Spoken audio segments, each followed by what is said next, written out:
Hey guys, it's Dusty. We're back with a guitar project. As you can see, check out all of this great stuff. We got all of our tuners, we've got our tune-o-matic and our tailpiece and all the stuff we have here to put this guitar together. I'm missing one or two things, but you know what? We'll get those. Paint, yeah, that's coming. But we don't need paint for a while. But you know what? When you're doing something new and you don't do all your research, which I thought I did all my research, you make mistakes. So a couple of mistakes are going on here. You can see like what I did here and what I did up there. So we're gonna go over exactly what happened and how we're gonna fix it going forward, all right? So listen in. Okay, first mistake I made was I didn't research guitar scale at all. I didn't know that there were different scales.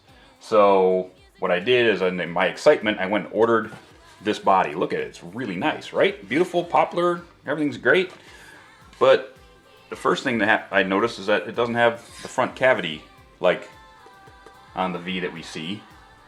And it's a little different. It's got the back cavity for back cavity stuff. And these seemed a little bit off. So in doing some research, I find out that they cut this in Fender scale, which is 25.5 scale, which is from the nut where the strings go all the way down to the tune-o-matic bridge. The stock Gibson V was actually 24.75. So what happened was when I got my pick guard, as you can see, nothing lines up. So we're gonna have to make our own pick guard. I didn't really like this whole diamond plate thing anyway, but it was fairly cheap, and so I can use it for a pattern. So out of here. So what I did is I got me some really nice paper, and I had to make my own pattern, which fits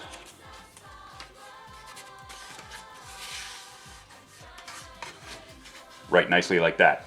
So we're gonna have to get some stock pickguard material, probably white, black, white, get a router and route it all out so that everything fits.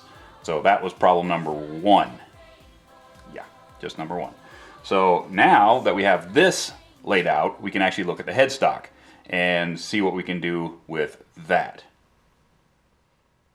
Okay, so now that we have the body and we set the neck in the body with the new pick guard, I tried to come up with the head design. So going back to Sunset Shimmer's guitar here, I came up with something that could look kind of like this.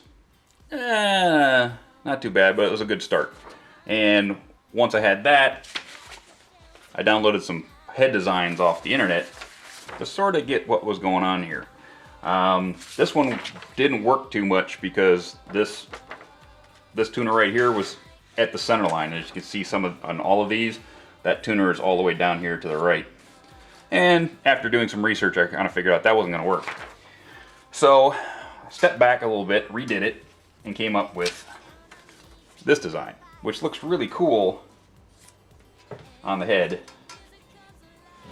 Right there. Looks really cool, right? Not too bad.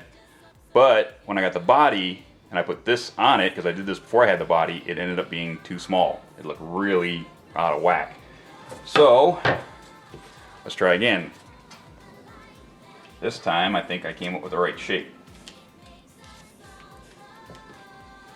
So that looks pretty nice, and it's bigger. It fills out the whole block, and it's got this nice fan pattern on the strings. So we can actually do a little bit of probably color down here, which will make it look really nice. So now we have our head shape, and we've got our template for the pick guard. So now, and we got all our parts. So what's next, Dusty? I'm glad you asked that. Well, let's see.